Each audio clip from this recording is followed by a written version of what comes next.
प्यारे दोस्तों, स्वागत करते हैं YouTube चैनल के स्टार कैरियर एकेडमी में। आज का टॉपिक है संख्या पद्धति का पार्ट फर्स्ट और यहां से संख्या पद्धति स्टार्ट करते हैं। सबसे पहला पॉइंट आता है कि इसमें सबसे पहले प्राकृतिक संख्याएं क्या होती हैं। इसको इंग्लिश में क्या कहते हैं? नेचुरल नंबर कहते हैं। प्राकृतिक संख्या, इसको नेचुरल नंबर कहते हैं। तो नेचुरल नंबर होते क्या हैं? ऐसी संख्याएं, ऐसे अंक जिनकी गणना हो सकती है उसे हम लोग नेचुरल नंबर कहते हैं। जैसे 1, 2, 3, 4, 5, 6 और डॉट डॉट डॉट कहां तक होंगे? इनफाइनाइट तक। आ गया होगा समझ में। प्राकृतिक संख्याएं वो संख्याएं होती हैं जिनसे हम लोग गणना करते हैं, वे संख्याएं क्या कहलाती हैं? प्राकृतिक संख्याएं कहलाती हैं। अगला पॉइंट है कि पूर्ण संख्या। पूर्ण संख्या, इसको इंग्लिश में हम लोग होल नंबर कहते हैं। ये भी बहुत आसान है। तो पूर्ण संख्याएं क्या है? प्राकृतिक संख्याओं में यदि हम 0 ऐड कर दें तो वो संख्याएं क्या बन जाती हैं? पूर्ण संख्या बन जाती हैं। जैसे 0, 1, 2, 3, 4, 5 और 6 डॉट डॉट डॉट इनफाइनाइट। तो कहने का मतलब है प्राकृतिक संख्या वे संख्याएं जो 1 से प्रारंभ होती हैं और प्राकृतिक संख्याओं में यदि हम 0 ऐड करते हैं तो वो क्या संख्याएं बन जाती हैं? पूर्ण संख्याएं बन जाती हैं। अगला पॉइंट आएगा कि पूर्णांक संख्या। पूर्णांक संख्याएं, पूर्णांक संख्याओं को हम लोग क्या कहते हैं? संख्याएं, जिसको इंग्लिश में क्या कहते हैं? इंटीजर कहते हैं। Integer number, integer number. तो ऐसी संख्याएं जो धनात्मक भी हों और ऋणात्मक भी हों, उन सभी को क्या कहा जाता है? पूर्णांक संख्या कहा जाता है। जैसे 0, +1, +2, +3 और dot dot dot plus infinite तक। और इधर आ जाएंगे तो -1, -2, -3 और -4 dot dot dot minus infinite. तो कहने का मतलब है कि वे संख्याएं जो 1 से प्रारंभ होती हैं, जिनकी गिनती करी जा सकती है, उन्हें प्राकृतिक संख्याएं कहते हैं। दूसरा पॉइंट पढ़ाया था मैंने, पूर्णांक संख्या क्या होती हैं? प्राकृतिक संख्याओं में यदि हम 0 ऐड करते हैं तो क्या बन जाती हैं? पूर्ण संख्या। इसको इंग्लिश में क्या कहते हैं? होल नंबर कहते हैं। फिर अगला आता है कि पूर्णांक संख्याएं, ऐसी संख्याएं जो धनात्मक भी हो, धनात्मक रूप में लिखी जा सकती हैं और ऋणात्मक रूप में लिखी जा सकती हैं, वो सभी क्या कहलाती हैं? पूर्णांक संख्याएं कहलाती हैं। अब इंटीजर के बाद अगला पॉइंट आता है अभाज्य। चौथा पॉइंट होगा अभाज्य संख्या।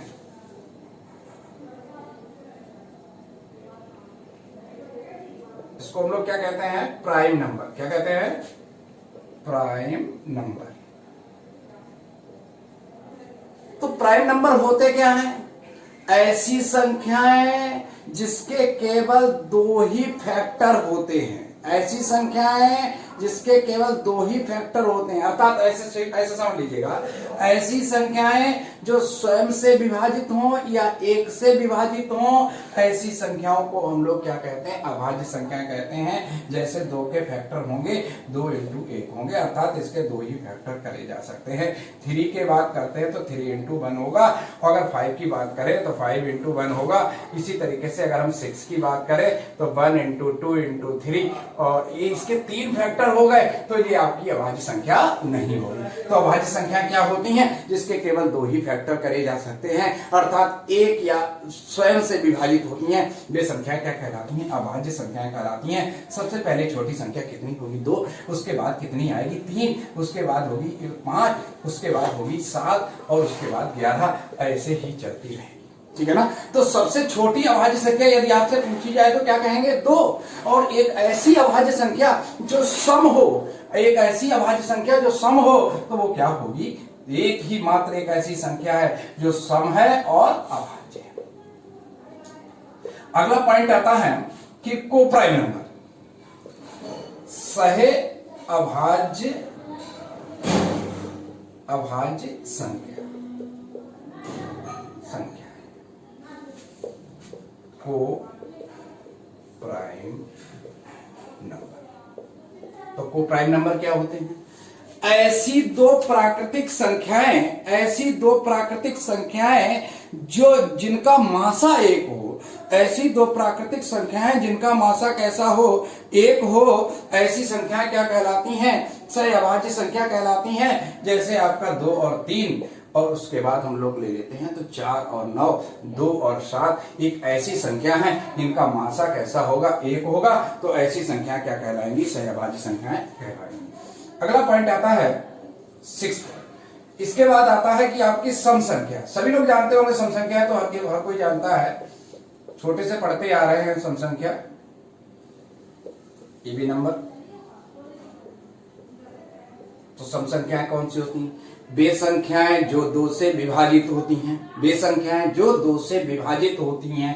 जैसे 2 है, 4 है, 6 है, 0 है और उसके बाद 8 है। तो ये सभी संख्याएं 2 से विभाजित हो जाएंगी। ये सभी संख्याएं क्या कहलाएंगी, सम संख्याएं कहलाएंगी। इसके बाद अगला आता है कि विषम संख्या। इसको ऑड नंबर कहेंगे। ऑड नंबर क्या है, वे संख्याएं जो 2 से विभाजित नहीं होती हैं। सीधी सी बात है, सम संख्या क्या थी, वे संख्याएं जो 2 से विभाजित हो जाती हैं वो संख्याएं क्या कहलाती हैं, सम संख्याएं। लेकिन विषम संख्याएं क्या है, विषम संख्याएं वे संख्याएं हैं जो 2 से विभाजित नहीं होती हैं। 2 से विभाजित नहीं होने वाली कौन सी होंगी, 1 होगा, 3 होगा, 5 होगा, 7 होगा, 9 होगा, 11 होगा, डॉट डॉट। ये सभी संख्याएं कैसी होंगी, विषम संख्याएं होंगी। अगला पॉइंट है कि परिमेय संख्याएं क्या होती हैं।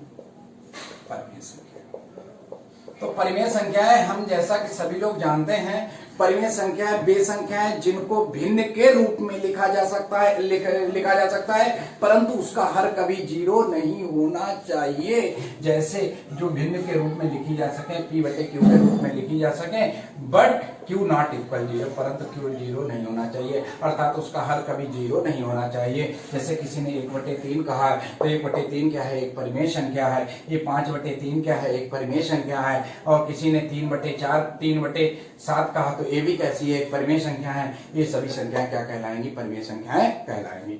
दूसरा आता है कि अपरिमेय संख्या। अपरिमेय संख्या,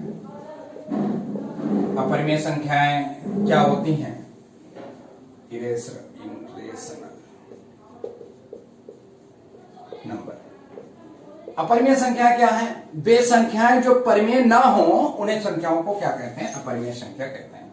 वे संख्याएं जो परिमेय ना हो, परिमेय ना हो, जो संख्या परिमेय नहीं होंगी वो संख्या क्या कहलाएंगी, अपरिमेय। तो पहली संख्या होती है पाई। पाई क्या है, एक अपरिमेय संख्या है। √3 एक अपरिमेय संख्या, √5 अपरिमेय संख्या, √7 अपरिमेय संख्या है। तो ये सभी संख्या क्या कहलाएंगी, अपरिमेय संख्याएं कहलाएंगी। अपरिमेय संख्याओं के बाद आती है कि वास्तविक संख्याएं क्या होती हैं। वास्तविक, इसे रियल नंबर कहते हैं। तो वास्तविक संख्या क्या होती है, परिमेय और अपरिमेय के परिवार को, जो परिमेय हो या अपरिमेय हो, कोई भी संख्या हो तो वो संख्या क्या कहलाएगी, वास्तविक संख्या कहलाएगी। परिमेय हो या अपरिमेय हो, ये सभी संख्याएं क्या कहलाएंगी, वास्तविक संख्याएं कहलाएंगी। जैसे किसी ने -3 लिख दिया, √5 लिख दिया, 6 लिख दिया, 8 लिख दिया, 9 लिख दिया, तो ये सभी संख्याएं क्या कहलाएंगी, वास्तविक संख्याएं कहलाएंगी। 4/3 लिख दिया, तो ये सभी संख्याएं क्या है, वास्तविक संख्याएं हैं। अगला आता है काल्पनिक संख्याएं। कौन सी, काल्पनिक संख्याएं। काल्पनिक संख्याएं कौन सी होती हैं, ऐसी संख्याएं जो i की फॉर्म में लिखी हो, i की फॉर्म में लिखी हो या अंडर रूट के अंदर माइनस लिखा हो। जैसे अंडर रूट के अंदर -6 एक ऐसी है, एक आपकी काल्पनिक संख्या है। अंडर रूट के अंदर -4 लिखा है, देखा मैंने ये माइनस, मैंने कहा अंडर रूट के अंदर उस संख्या में क्या लगा होना चाहिए, माइनस लगा हो। या ऐसे लिखा हो 4i, या ऐसे लिखा हो √6i, तो ये सभी संख्याएं क्या कहलाएंगी, i की वैल्यू क्या होती है, अंडर रूट के अंदर -1। तो ये सभी संख्याएं क्या कहलाएंगी, काल्पनिक संख्याएं कहलाती हैं। कुछ पॉइंट याद करने वाले हैं, जैसे देख लेते हैं। 1 से लेकर आपसे पूछा जाए कि 100 तक कितनी अभाज्य संख्याएं होंगी, 1 से 100 तक अभाज्य संख्याएं पूछी जाए तो कैसे बताएंगे, गिन के बताएंगे, लेकिन नहीं, गिनना नहीं है, ये कुछ याद रखने पड़ते हैं पॉइंट। जैसे 1 से लेकर 25 तक अभाज्य संख्याएं, यदि 1 से लेकर 25 तक अभाज्य संख्या पूछी जाए तो 9 होती हैं। 1 से लेकर 50 तक अभाज्य संख्याएं ये 15 होती हैं। 1 से लेकर 100 तक अभाज्य संख्याएं ये 25 होती हैं। यदि मैं 25 से 50 पूछूं, 25 से लेकर कहां तक, 50 तक अभाज्य संख्या पूछूं, तो आप क्या करेंगे, 50 की जो अभाज्य संख्या थी उसमें से 25 वाली माइनस कर देंगे, अर्थात 15 में से 9 माइनस कर देंगे, 6 आएगा। 25 से लेकर 50 तक अभाज्य संख्या कितनी होंगी, 6 होंगी। 1 से 25 तक कितनी थी, 9। 1 से 50 तक कितनी थी, 15। 15 में से 9 घटा दी तो 25 से लेकर 50 तक की आ गई। अगर आपसे पूछा जाता है कि 25 से लेकर 100 तक कितनी होंगी, 25 से लेकर 100 तक अभाज्य संख्या है, तो 25 से लेकर 100 तक, तो 25 वाले में है 9 और 100 वाले 100 तक है 25, तो कितना हो जाएगा, 25 में से 9 माइनस कर देंगे तो कितना आएगा, 16 आएगा। अगर आपसे पूछा जाता है 50 से लेकर 100 तक अभाज्य संख्याएं कितनी होंगी, 50 से लेकर कहां तक पूछा गया, 50 से लेकर 100 तक, तो 50 तक अभाज्य संख्याएं कितनी थी, 15, और 100 तक कितनी थी, 25, तो क्या करेंगे, 25 में से माइनस कर देंगे, कितना 15, कितना आएगा 10, अर्थात 50 से लेकर 100 तक अभाज्य संख्याएं कितनी होंगी, 10। 25 से लेकर 100 तक अभाज्य संख्याएं कितनी होंगी, 16। अगर 25 से लेकर 50 तक पूछा जाए तो क्या कहेंगे, 6, और इसी तरीके से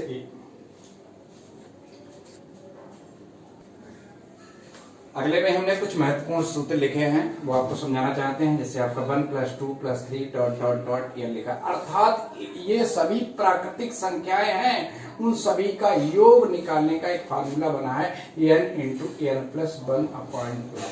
जैसे सभी ये प्राकृतिक संख्याएं उनका योग है, ये सभी प्राकृतिक संख्याएं के वर्ग लिखे हैं, 1 का स्क्वायर, 2 का स्क्वायर, 3 का स्क्वायर, और ये सभी प्राकृतिक संख्याओं का वर्ग है।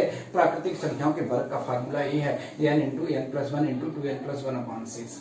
यदि प्राकृतिक संख्याएं 1 से लेकर n तक हैं, उनका क्यूब है अर्थात घन है, तो हम लोग कैसे निकालते हैं, इसका फार्मूला n × n + 1/2 का होल स्क्वायर।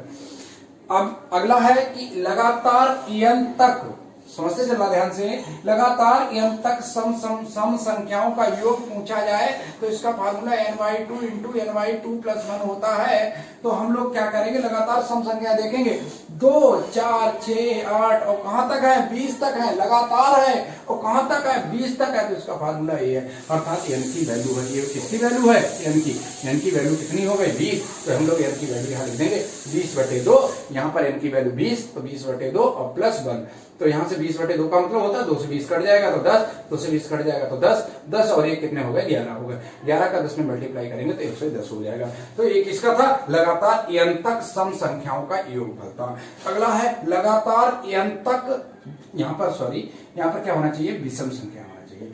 लगातार n तक विषम संख्याओं का योग, लगातार n तक विषम संख्याओं का योग, तो इसका फार्मूला होगा n + 1/2 का होल स्क्वायर होगा।